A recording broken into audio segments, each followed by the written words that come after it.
peeps, welcome to another video. Today it is part 1 of the Vogue 9319 sew along. So we're going to be making this super funky and with this fabric 70s inspired outfit, which I am absolutely loving. Now this is the first time I've made this, and whilst I am super happy with this particular outfit, I will be making a few tweaks to the next iteration that I do, because there will be more. I love this shirt, but this is with an inch of length added to it, and yeah, it's quite short. Thank God I added an inch. I was thinking about half an inch, but yes. So I'm going to have a fuss with the length of that, and the other thing that I'm going to have a fuss with is the actual waistline of the trousers, because I had to take them in again once I'd sewn them up from how I'd traced the pattern off. So without further ado, we're going to get into the sew along. So today's going to cover finding your pattern size, tracing your pattern, and then the alterations that I needed to do to my pattern. So let's get started.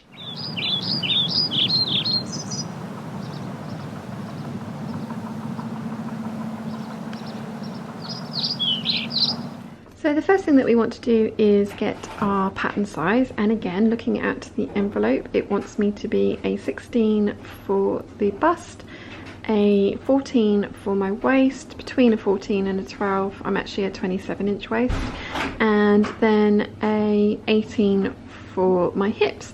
Now I only have the size that's going from 6 to 14, so the very first thing I'm going to do is check the tissue paper for the actual garment finished measurements. So it has the printed measurements on it, and it's under the apex point that's marked here. So the size 14 gives you a 39-inch finished bust measurement, and the size 14 on the back of the envelope says that it's a 36-inch bust, so they're planning on 3 inches of wearing ease on this one. So I'm going to go for the size 14 because it's the largest one I have, as I said, and also I think that that is going to be a little bit more flattering, because obviously this is a very loose style of top, and you want it to have some cling to the body. You don't want it to be too loose. Oh, I don't know if I want that one or that one. I'm definitely doing these sleeves.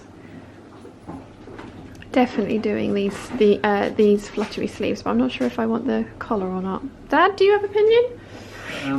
About what?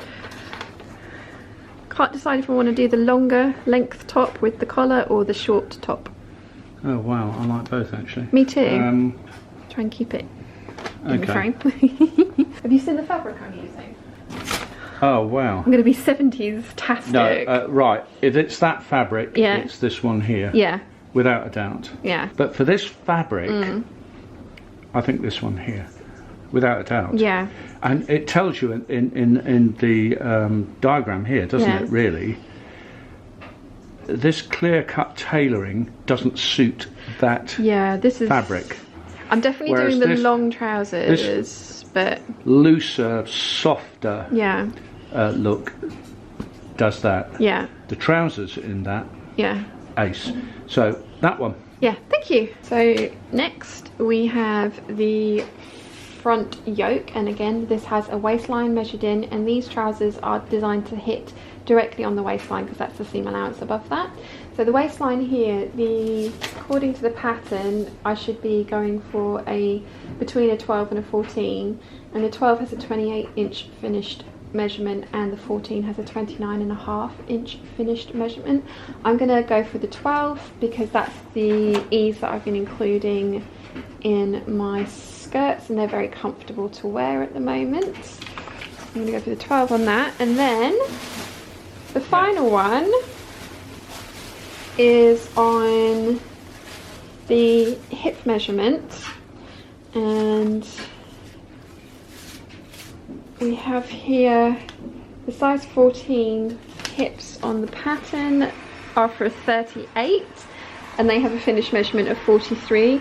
My hips actually measure 42 inches at the moment, so I'm going to have to go for the 14 and hope for the best. The next thing that you want to do is mark down the pieces that you need to trace. So I'm going to be doing top A. So I want piece 1, 2 and 3. And then for the trousers, the trousers and the shorts, I'm going to be doing piece 7, 8, 9, 10 and 11, because on the trousers there is a line here that says cut there for the shorts. So you can trace those out at the same time if you think you might want to make the shorts at a future date. But oh my goodness, they are short shorts, very short shorts. So I'm going to iron my pattern pieces so that I can trace everything off accurately. That's the first job. Okay, so everything is traced out, and for the bodice or for the top, the two things that I need to alter are the front and back. And the length and shorten lines on this are actually along the hemline, so I've cut most of this pattern piece out, but I've left a nice gap there, and I'm going to add an inch to this to make it an inch longer. And then exactly the same for the back. There was a lengthen and shorten line along the original hem, which I've already done as I was tracing it out, because the darts were marked in for the longer length top, so I wanted to make my life as easy as possible. So this bit's been done, and now I just need to do this bit, and I am literally going to take my French curve, mark up, use the 1 inch mark along the line that I've drawn, and just add an inch of length.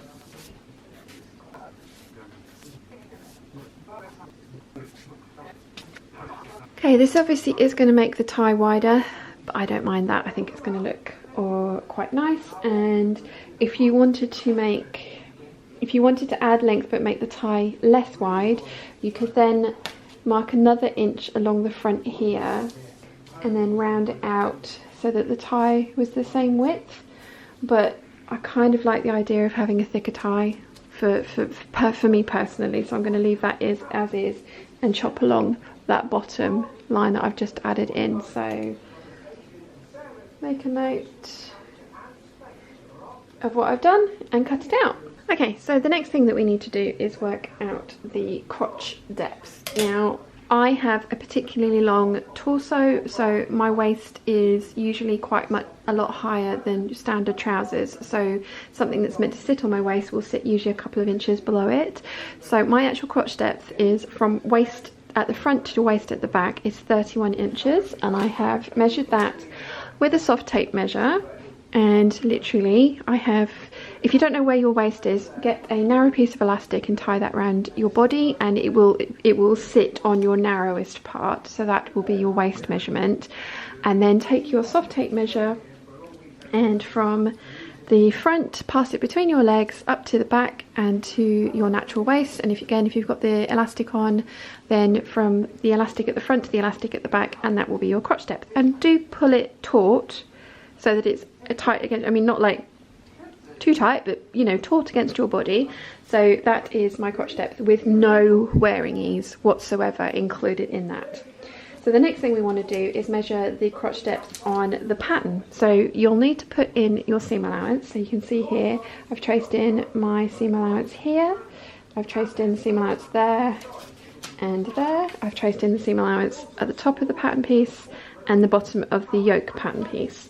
So what we need to do now is match up those seam allowances, and it won't match properly this way, but you need to match it along this line here so that you can take your soft tape measure and measure all the way around the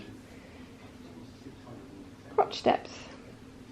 So I mean, if you can guarantee that you're going to get everything to stay in place, you can do it like this in one go. But the reason that I've added in all the seam allowances is because I want to measure from the marking for the waist that was on the pattern that I've put on there, and the waist is on the pattern that I've put on the back there. So I want to measure from that piece to that piece, and I don't want to include this 5/8 of an inch seam allowance on the bottom of the pattern pieces.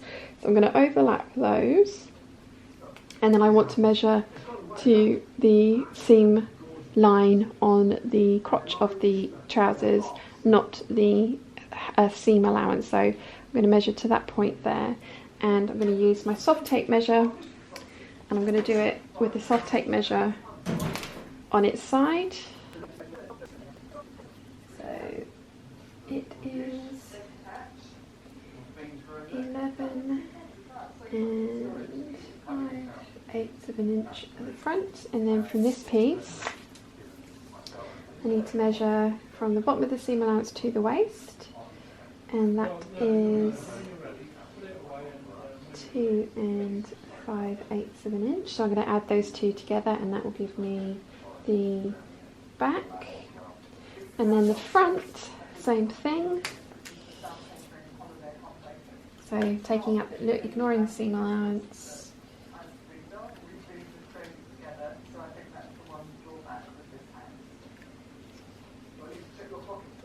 So it's 8.5 inches there. And then this piece, again from the waist to the seam allowance, is 4 1/8. And that's the front. Right. So I have fraction calculator. So I'm going to add, oh, my phone's playing up at the moment, sorry about that. 5/8 of an inch plus 2 5/8 of an inch equals 14 1/4 for the back measurement. And then the front is 8.5 plus 4 1/8 of an inch. That's 12 5/8. So I want to add 12 5/8 to 14 1/4, which gives me 26 7/8 of an inch. So, and my crotch depth is 31. So we've got quite a bit to add. I've got a crotch depth of 31 inches, but again, as I have mentioned, that has no wearing ease in it. So I'm going to add 31 plus 1.5. So I want 32.5 inches. So 32.5 minus what the pattern already has, which is 26 7/8 of an inch. So I need to add 5 5/8 of an inch of depth to the crotch. Now that's the whole way around, so I need to add half of it there and half of it there. So I'm going to divide that by 2, and that means 2 13/16. I'm going to say that's 2 3/4, so I need to add 2 3/4 of an inch of length there. We're going to do nothing to the yoke pieces of the pattern. I'm going to leave those as is, but there is a lengthen and shorten line on both the front and the back. So I'm going to cut that through those, making sure that our grain line is straight running through those, which will help us align our pattern a bit later. So I'm going to do that now. Chop through those, and then I'm going to add 2 3/4 to both of these parts. And you don't need to worry about the fact that you need to have more on the back than you do on the front, because they've already taken that into account for you. You just need to add the extra amount of crotch depth that you need. Conversely, if you need to take any away because you have a very narrow torso, you're going to follow the same method but just move the pattern up rather than down. Hope that makes sense. Okay, so I have added in my 2 3/4 inches to the front and to the back. I have smoothed out the curves, so you want to use the bottom curve where that's going and smooth it from there, because this one was starting to curve in. So yeah, you want a straight line from there to there, and the same for this one, and just smooth out the lines from the front there. So I'm going to cut those out, but before I finish with these pattern pieces, I want to see how long the trouser legs are going to be. So I've traced it out, but I've not cut the bottom of the paper off yet, because I'm going to measure my inseam and see how long my inseam is in comparison to this one, to whether I'm going to need to add any length to the actual trousers themselves as well. So same deal, I'm going to use my soft tape measure, find out what my inseam is, bearing in mind that I've added 1.5 inches of wearing ease. So bearing in mind the 1.5 inches of wearing ease I've added, my inseam is 28 inches.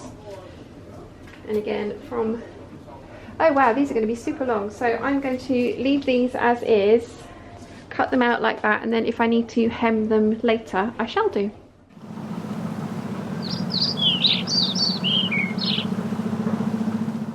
Let me know in the comment section down below if you have any questions, and I will do my very best to answer them. There are 4 parts to this video, so the answer may be coming up in the future. I really hope you've enjoyed today's video. If you have, please give it a thumbs up. If you haven't yet, please subscribe, and I'll see you again very soon. Bye!